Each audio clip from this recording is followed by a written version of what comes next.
The FBI uses the clause, quote, "to visit any place and attend any event that is open to the public, on the same terms and conditions as the members of the public generally to observe for official purposes," end quote.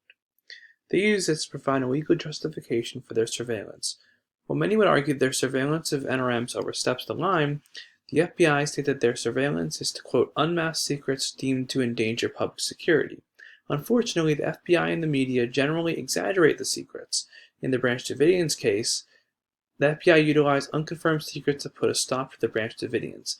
This is because the secrets breed fear, and the FBI chose to act based on fear rather than information. Experts came forth to share their knowledge of the millenarian groups, but FBI turned down their support. As with previous examples in the class, the FBI did not accept help from experts who most likely would have changed their approach in understanding of new religious movements. Instead of moving forward with understanding an open mind, the FBI came in guns blazing. The FBI overtly violated the First Amendment rights of the Branch Davidians by hiding listening devices and shipments of milk, magazines, typewriter ribbons, and writing supplies.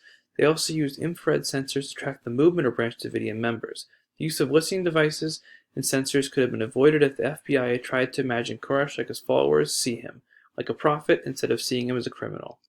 The Branch Davidians are a prime example of the government not being able to balance a group's First Amendment rights to practice its faith freely with their imperative to intervene when it suspects laws are being broken. That is why we are arguing that the Branch Davidians' religious freedom was violated due to the law enforcement and the media not approaching them from a place of understanding.